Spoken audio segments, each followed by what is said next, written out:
Surprise, bitch. I bet you thought you'd seen the last of me.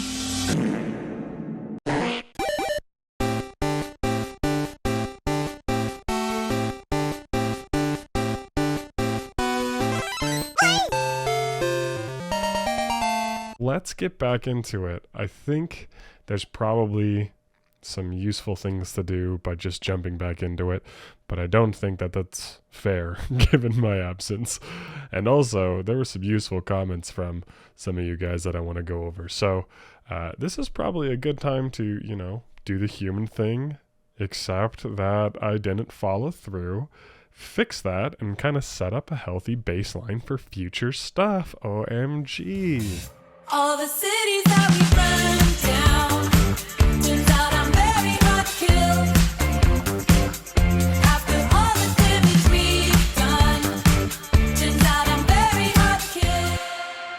Cool, so I'm back up to date with where I was in the previous book, and I figure one of the things that's probably a useful place to start here is to discuss some of the differences between the old one and the new one, just so that people watching this series in the future might be like, okay, that was different, or why didn't you talk about this? So let's just kind of go through some of those real quick, the ones that I think are probably most useful, or the things that I think are just worth mentioning. The first one that will show up in the code from this point out is the way that the kind of format gets set for print line. The previous examples had this empty bracket and then the comma notation, which is a lot more familiar low level. I use this a lot more. I come from a kind of Python background, so having the actual value inside of the brackets is a lot clearer if you have more than one thing that's going to be injected into this string here. The weird thing to me, though, is you can't necessarily have an expression inside those curly braces. So like if I put something non-trivial or like called a function on something, I can't put that inside of the braces in the same way that I can with this X. I'd be much happier if it could interpret whatever's the result of an expression inside of the string in that way. I just imagine that there's probably some reasons where it gets really hard to parse the tokens and ensure that it's not actually closing out whatever the curly brace is here. That kind of reminds me of like late Python 2.7 to Python 3. They sussed out a lot of those things, and man, it's one of those things when it's enabled correctly just feels really good. So definitely a step in the right direction. Huge fan.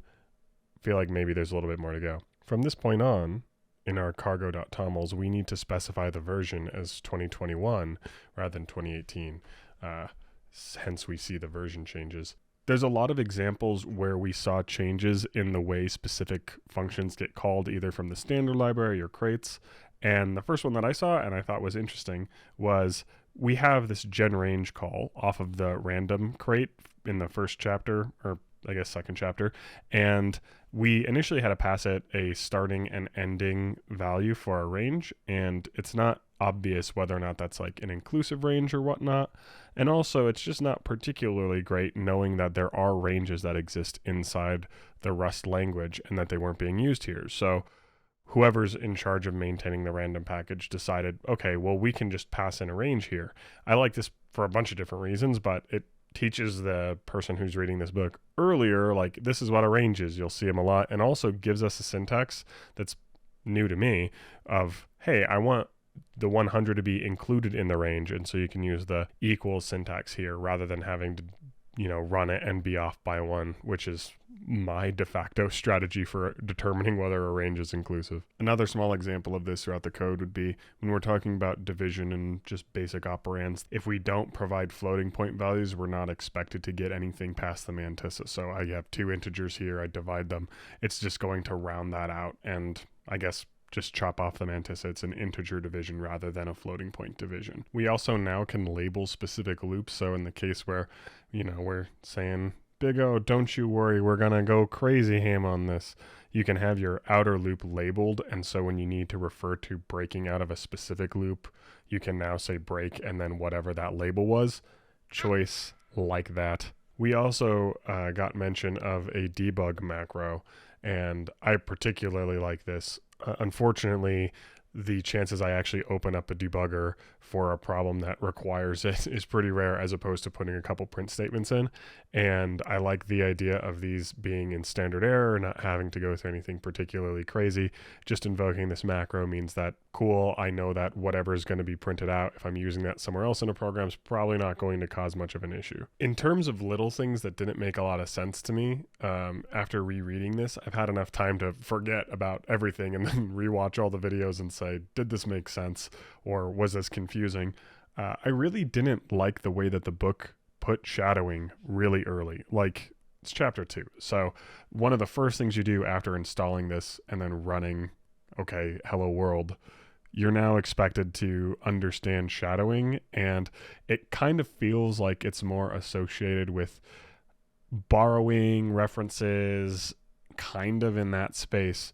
And it is a remarkably simple thing. It's not as though it's so complex it warrants a lot of extra information, but you could have just skipped all the way to that point, or any example that you needed where you wanted to have a similar variable, just name it something else, just so, you know, the user doesn't have to, or the reader doesn't have to think about this stuff. When I was thinking about shadowing this time, and I looked at my video where I'm giving examples, I had just immediately removed whatever value was associated with the original variable when it was shadowed with the same name. For that reason, I was like, well, actually, does it get dropped? Like, I know that it has to go out of scope, but it would still be in scope. So it'd be more when it's convenient for that. And when you think that far down this early, it kind of muddied a bunch of stuff. I was really confused, like, oh, well, shadowing actually feels like it's associated with these things, when in reality it's not. And I think calling that out explicitly once you have an understanding of ownership and referencing and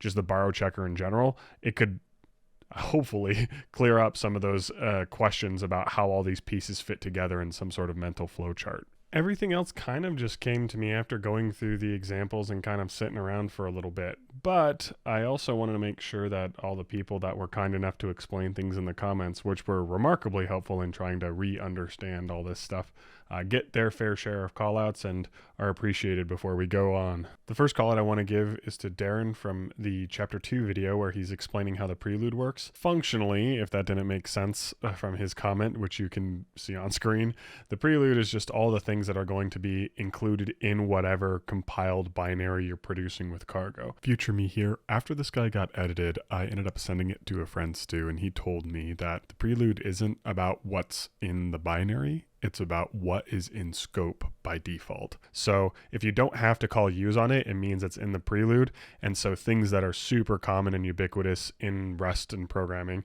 are going to show up there because it makes sense rather than having to import everything all the time. In the same video, I want to give a call out to Scott Howard. He explains that the gen range, actually the parameters changed by the time that episode came out. If you were using the 2021 version of Rust, you'd hit that exact issue, and you should be aware of that. It may just break stuff. He also talked about where the specific traits for gen RNG get defined in the docs, and I think that that's fantastic. So I'm not going to take all the time to read out these comments. I'll put them up here just so that you guys can see them and read through them if you like. The third one that I really liked is the unwrap and expect being the same, except one has a parameter required for what the string is. Comes from Matt Davies. He's going to show up a lot in these thank yous. So thank you for watching my stuff, Matt. I'm sorry that I've kept you waiting.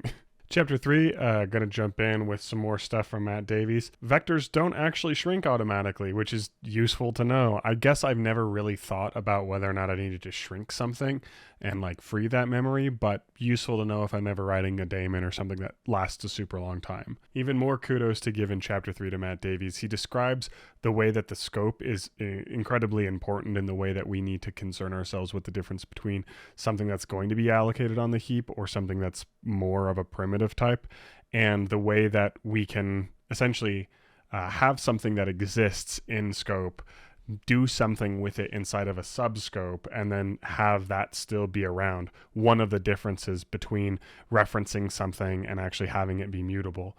I think I did a bad job of explaining the difference between the stack and the heap. I wish that I gave an actual visual, and I'm not sure how useful that is at this point. One subtle thing that I didn't do a great job of explaining, and it's obvious once it's said, is that if you have something that's on the heap, you have to have something that references it in the stack.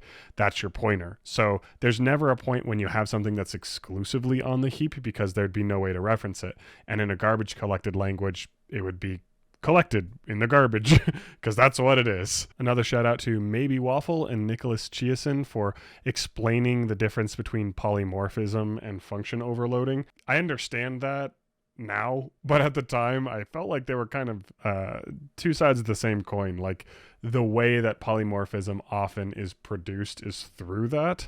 I recognize that that's not the case now, and actually obviously that makes sense, but I'm glad that that got cleared out in my head. The last one for chapter 3 is also Maybe Waffle. I don't know why in my head, well, I know why in my head I said this, but tuples are not immutable. You can mutate them. And it doesn't say that in here. I don't know why I thought it would be the same for Rust, because oftentimes what I see tuples being used for is a return type where you want to have multiple values. And so to that extent, you don't want to mutate it as a convention. And for things like Python, they will even go so far as to say you should not mute, it'll produce a runtime error. You should not change something that's in a tuple. That's just because I don't know how to read with understanding. So thank you for calling me out. Another kudos goes to Scott Howard. In the chapter 5 video, he explains one of the differences between a mutable reference and actually having ownership of a particular value. I really like the example of sorting something. So for those of you who don't want to pause and are just listening to my voice, you can have something that is not owned. And ownership in Rust, and I might be wrong, I may change this in the future, but to my current understanding after reading this a couple of times, ownership in Rust specifically means you are in charge not only of what is going to happen to that in this scope. The second that scope leaves, it's dead. There's talks about what lifetimes do and how that's associated with it, but when you own something, you're in charge of when it dies. When you borrow something, you're not responsible for it. You know that that's going to be used later. So when you're sorting an array, it'd be silly if I took ownership in a sort method, because that would mean the array that I'm sorting is dead by the time the function's done with its sort. And so making sure that I have a reference to that, I can mutate that. And it means that it still needs to be there for me later once I need the sorted array. And the last call that I have is for Martin Fulop. Forgive me if I don't know how umlauts work. He's like, hey, you know that a lot of the things you're saying are confusing about looking through your code and knowing what refers to what. Those can be solved with like IDE plugins, and they're super ubiquitous. So like maybe look into that. I totally understand. And in fact, I am that type of person that likes to go crazy on making sure that I'm quick and efficient at looking at code. At this point though, I'm kind of taking a page out of Zed Shaw's kind of like learn something the hard way. Hi, future me here again. Sorry for spooking ya. I don't like Zed Shaw. I don't want it to sound like I'm endorsing his stuff. There's a reason I'm not reading his books. I don't like having a lot of extra pieces associated with my code because I find that there's a distinct difference between learning what it is you're trying to learn versus knowing how your IDE or the thing that interfaces with the thing you're trying to learn functions. I have spent a lot of time on setting up my Vim to be exactly what I want it to be at the expense of not actually learning the language. At this point, I kind of just feel like it's best if I don't have any fancy bells and whistles. Just because I think that allows the viewer of this to have a better understanding that there's no tricks up my sleeve or any of that stuff. What you're seeing on the screen is exactly what I've typed character by character. And hopefully, if you feel similarly, you're not kind of using your IDE as a crutch while you're just kind of getting started. Again, that's just a me thing. So like, if anybody else is like, bro, you need to use VS Code and these 5 plugins make all this stuff super easy, go for it. Write good code for sure. It's just not a me thing. So this guy's officially out, and I'd like to take some time to kind of just ameliorate and tell you guys I'm sorry for dipping out. I don't necessarily want to drop in a bunch of personal information here, which is why you're looking at my hands and not my face. But I went through a lot of stuff over the last year, and it's not fair that I kind of just dipped out of the universe. Fortunately, everything's mostly cleared up, and I'm glad that I have people that were interested in all the things that I was putting out there and all the comments from you guys. I felt particularly bad. There were some people that were like, "Where'd you go? This is dead." It's like, I know. For what it's worth, I actually still do stuff online pretty regularly, and as a means to kind of shamelessly plug myself if I get to a situation where you're like, when's the next video coming out? I have a Mastodon ever since the whole Twitter thing kind of exploded, so you can find a lot of my random musings about silly stuff there, or things that I like. I also have a blog where I kind of, I guess, just incoherently ramble in this way. So if you like whatever's coming out of my brain, but not necessarily the way that I say it, you can always check there too. There's nothing particularly interesting right now, but I actually have a handful of projects that I kind of stumble back and forth between, and I've never really done videos consistently to describe that. I'm not particularly familiar with the process of video editing, or I guess the medium of producing video content. And this is obviously like some thrown together stuff, non-professional looking nonsense. But I like the idea of having some par of quality, and meeting that par of quality just took such a long time. And I was so worried about saying something that was wrong, or I should say factually inaccurate, that I kind of had to like triple check everything that I was doing. And while I think that's useful, it also kind of made it so that I didn't just keep reading the book and keep going. So I'm going to try to be a little bit more shoot from the hip. You guys silly? I'm still gonna send it. At least with some of these chapters, so that I can get to a spot where I can actually start programming stuff in Rust. And so that way, you know, you didn't get this far along this journey with me and also fall off the wagon, because I mean, hopefully this is something that everybody can do together and become better programmers for it. So thank you for sticking with me. Chapter 7 is going to be coming out somewhat soon. I actually need to read it. So to not belabor the point any longer, I'm just going to go. Bye.